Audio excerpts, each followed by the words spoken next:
My fellow Americans, in our brief time together, we have launched bold initiatives that has not shaped not just our nation, but the world. We have reached the moon in our space endeavors, not because it was easy, because it was challenged that united and defined us.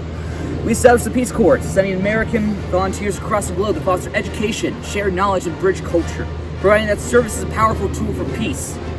At home, we took significant steps towards civil rights, striving to ensure equality for all Americans, regardless of race or background. We pushed for groundbreaking legislation that laid the foundations for a fair society, one that respects and upholds the dignity of every citizen. During the Cuban Missile Crisis, we stood on the brink of nuclear war, yet through careful diplomacy and resolute actions, we averted catastrophe, safeguarding the peace and security of our nation and the world. We also navigated the perils of the Cold War with a firm commitment to democracy and human rights, promoting peace and stability both at home and abroad. These achievements are not just hallmarks of any administrations, but beacons of American spirit and determination. Let's continue to strive for excellence in all that we do for the betterment of our nation and the world. Thank you, and God bless America. All right, sir, show me what you got. Yes, Mr. President, this is the latest and greatest thermonuclear device we have built. Engineer, I don't think we need more of these. We need more of these. Come in, soldiers. Thank you for your service.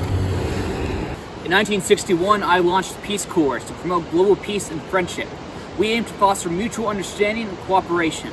This initiative not only helped improve lives in the host countries, but also strengthened the image of these United States as a nation committed to positive global relationships and humanitarian efforts.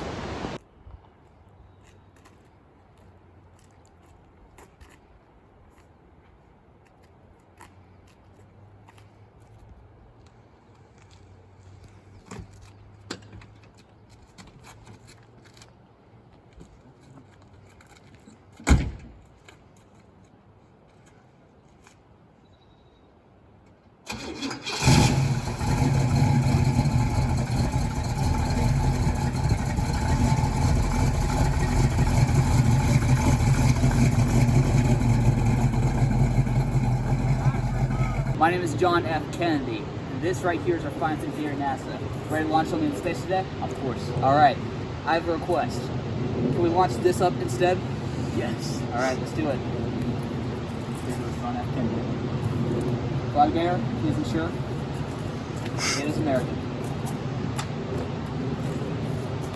All right, test number 1. Let's see it.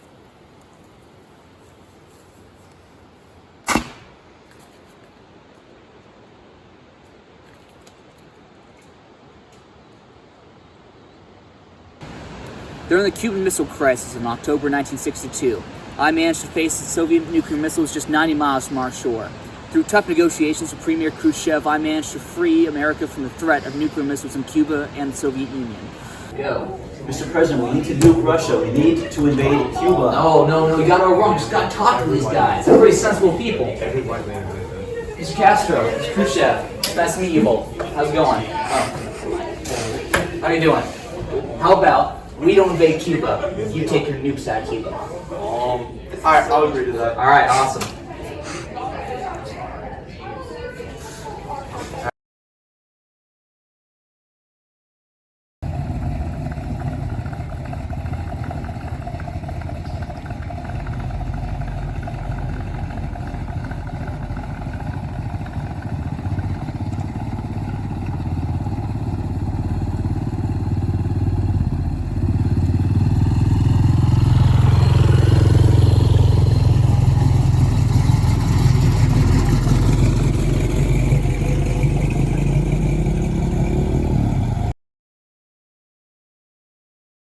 President John F. Kennedy was elected president in 1961, but his term was over too soon. Being assassinated in November 1963 cut his term in half, but his legacy has lived on. Both in life and in death, Kennedy served his country and kept his promises of a better tomorrow.